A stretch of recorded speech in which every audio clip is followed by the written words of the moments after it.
Zanzibar, archipel formé de 2 îles sur la côte est tanzanienne, vit en autonomie toute relative face à Dar es Salaam, capitale sur le continent tout proche. Le port de Stone Town, dans le quartier de Malindi, déborde d'activités à toute heure du jour. Le cordon ombilical reliant la ville mythique à l'Afrique apparaît, incontournable dès la première visite des quais où s'amassent matériaux, matières premières et biens de consommation. Adossé aux infrastructures modernes, le vieux port accueille une myriade de boutres, survivances d'un autre temps. La plupart, vouées au transport de commerce, offrent à l'île le moyen d'exporter vers le continent les denrées produites sur place.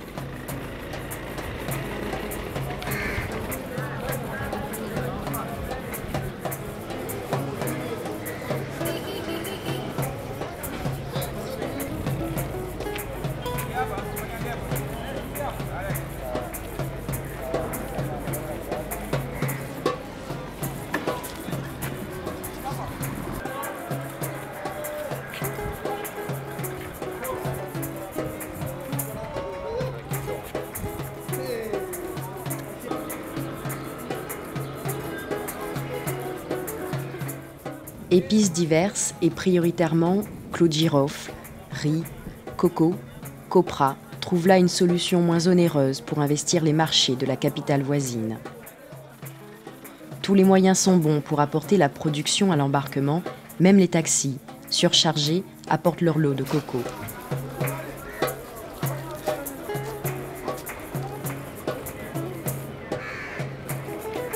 Le patron veille à la bonne installation à fond de cale.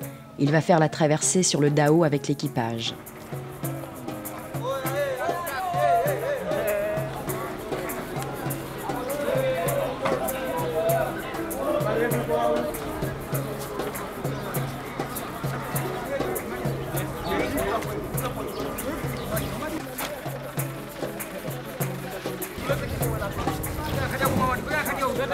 La plupart des embarcations sont d'aspect vétuste, mais quelques barques sont beaucoup plus récentes, signe que des chantiers navals subsistent encore. À en croire la rumeur, tout au nord de l'île, dans un petit village de pêcheurs où la tradition de construction est transmise de père en fils, quelques sites produisent encore des boutres.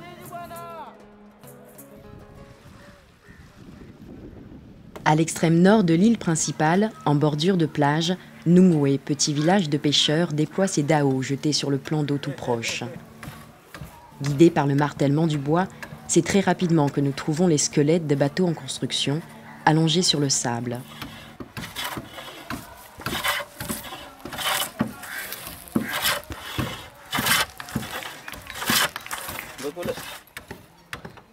Pour trouver le patron, pas besoin de longs discours, c'est celui qui regarde. For the year, I make 10 boats, but now since I have been here, I made many boats. I think more than 100 boats, because now 15 years since I have been here. Different. Sometimes we make the boat for the fishermen, sometimes for the tourists, but many of the boats for the fishermen. We make a different size because some people they prefer small one. And some people they need size medium, and others they need bigger. So we make different size. Some of them only here, but others they go out of the. Some of them even they go to fish out of Zanzibar, near the mainland. The price depends on the what size of the boat. So the boat like this size. This 3 million shillings. So this is a medium. But if we are smaller than this, 2 million. Also the big one, more than this, 4 million shillings. So the price depends on the size of the boat. Sometimes we make the big one, 30 million shillings, because they're bigger. So the price of the fisherman boat is lower than the tourist because the materials usually they're different because the tourists they need a good wood, nice wood, But if fishermen, you can use any kind of the wood.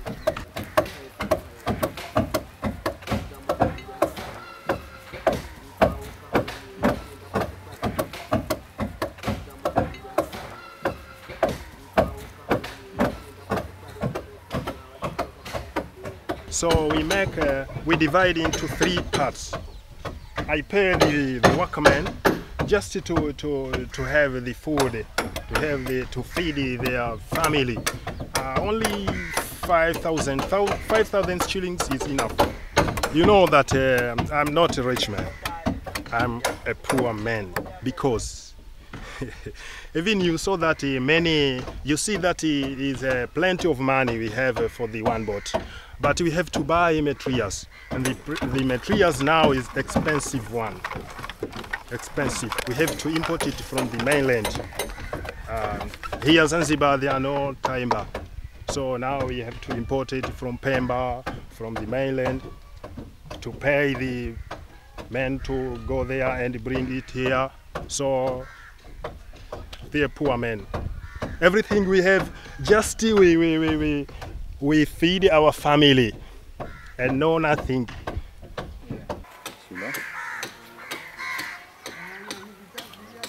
À l'image de ces embarcations, les outils et les méthodes de fabrication semblent échapper d'un autre âge.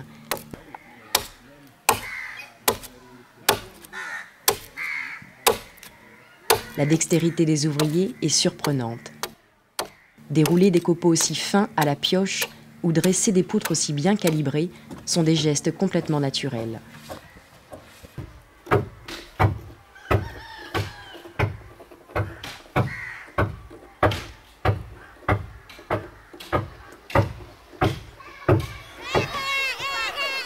La flottille du village semble assoupie.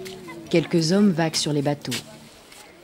Pour eux, l'heure est aux préparatifs, alors que dans le lagon, des femmes s'activent, ratissant des longueurs de plage avec leurs filets, pour apporter elles aussi leur tribut à la masse de poissons pêchés quotidiennement.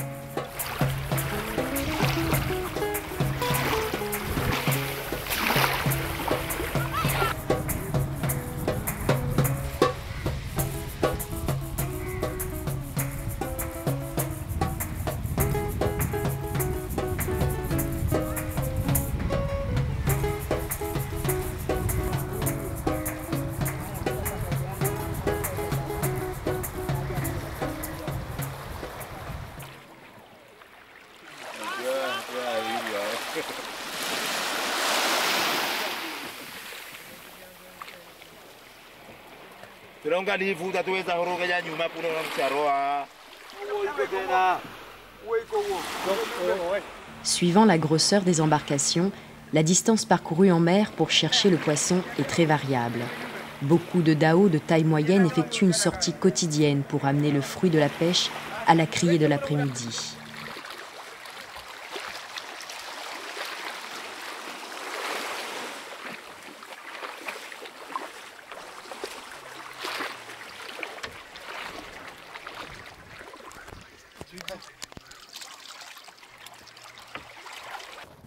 Occupé à un entretien de routine, notre équipage n'a pas pu jeter ses filets au petit matin.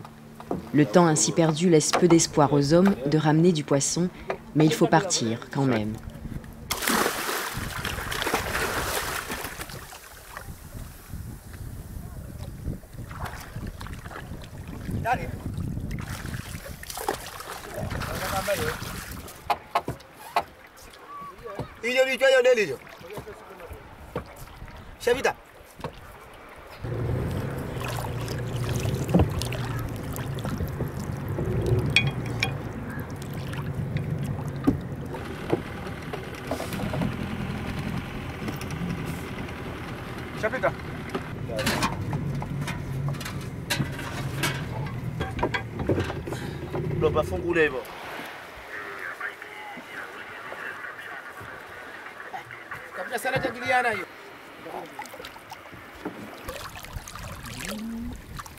Pour sortir de la baie et trouver un peu de brise, le capitaine utilise le moteur.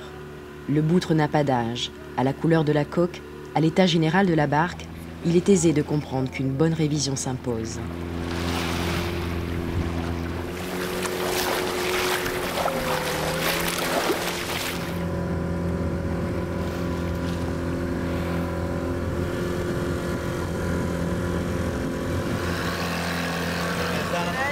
Kiingereza wao. Ah,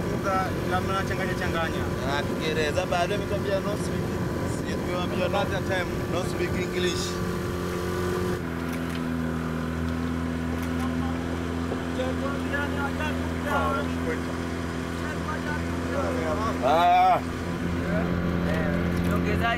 L'étanchéité douteuse du navire se traduit très rapidement par la présence d'une quantité importante d'eau au fond de la coque. Cela ne surprend plus les pêcheurs habitués, il ne reste plus qu'à écoper. Le capitaine n'est pas le propriétaire du bateau. Il souhaiterait mieux l'entretenir, mais c'est le patron qui décide. Et ici comme ailleurs, la notion de rentabilité prime sur le confort et la sécurité du marin.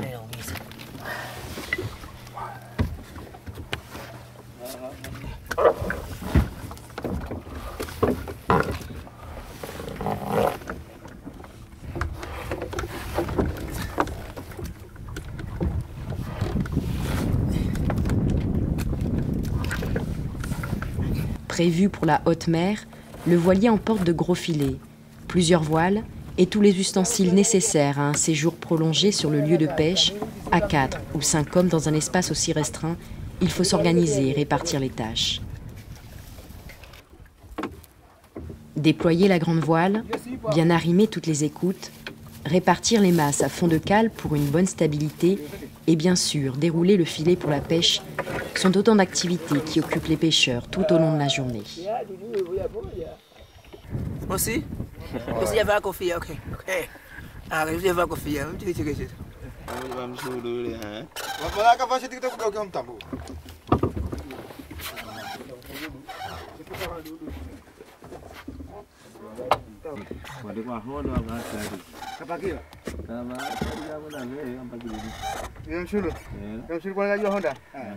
Honda sasa na hii mashine.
Pour cette petite pêche de l'après-midi, notre équipage n'est pas très chanceux.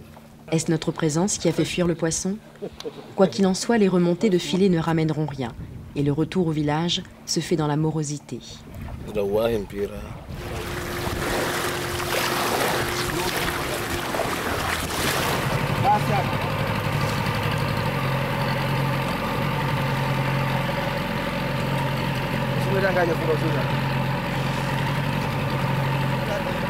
Ukitaka ufunge wewe, utafunga kama ile pale, ufunge pale mgotini pale mseni.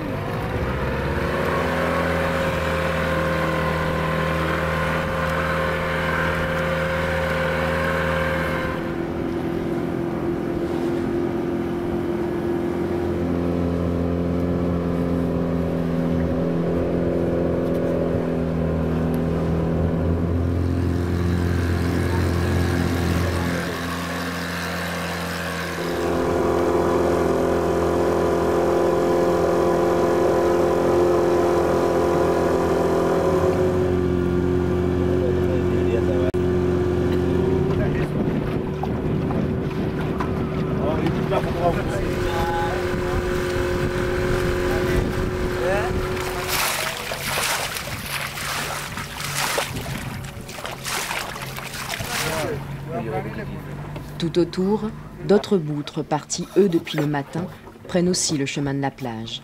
Au dire du capitaine, ils auront sûrement eu plus de chances de ramener du poisson. Un à un, les équipages abordent la plage et ancrent les navires sur les fonds sablonneux à quelques coraux épars. Le déchargement du poisson peut commencer.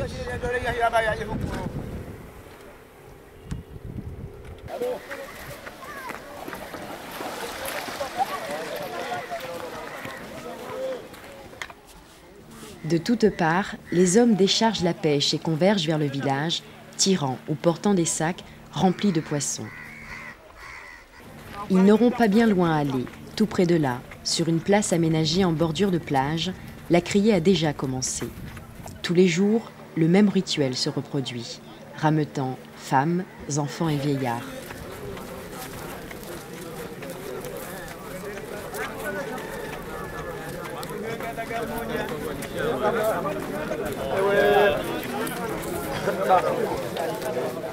Au premier rang, les pêcheurs attendent, le fruit du travail de toute une journée à leurs pieds.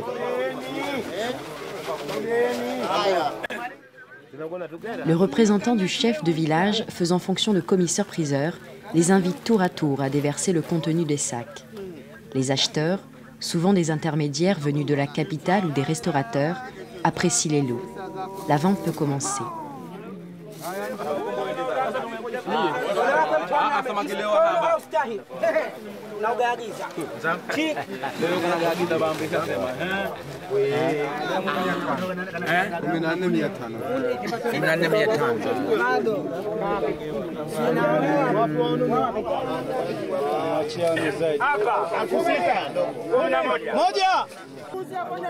Tous les acteurs semblent rompus à l'exercice. Les négociations vont bon train. En quelques secondes, l'affaire est faite.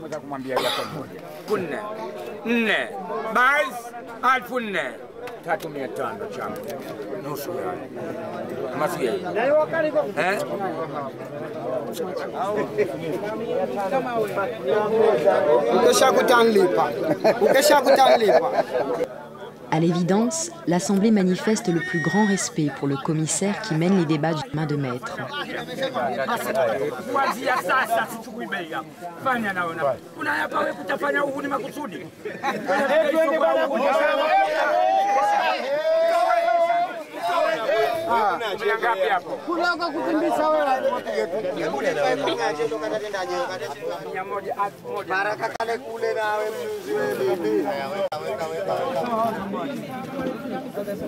Nombreuses sont les espèces pêchées, des plus petits tas aux plus imposants, sardines, sèches, calamars, dorades, barracudas, thons, sont vendus, non sans qu'au préalable, quelques poissons soient prélevés par les hommes d'équipage en guise de paye.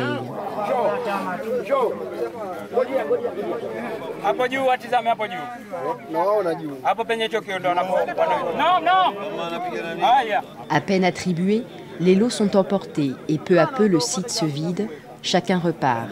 Il y a encore à faire pour préparer le départ du lendemain. L'agitation de la criée passée, le calme est revenu sur Nongwe.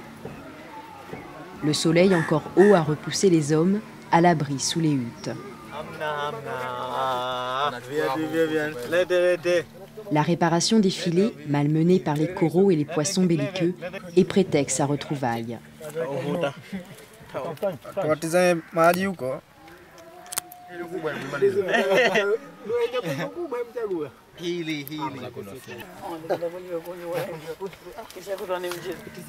Les gestes précis et professionnels des ouvriers, liés à une bonne organisation du travail, assurent un bon rendement.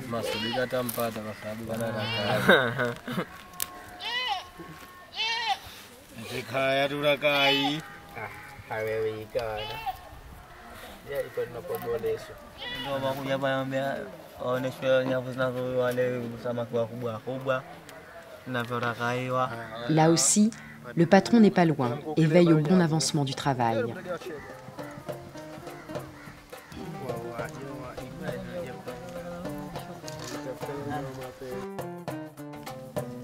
Demain matin, les filets seront prêts pour une nouvelle pêche.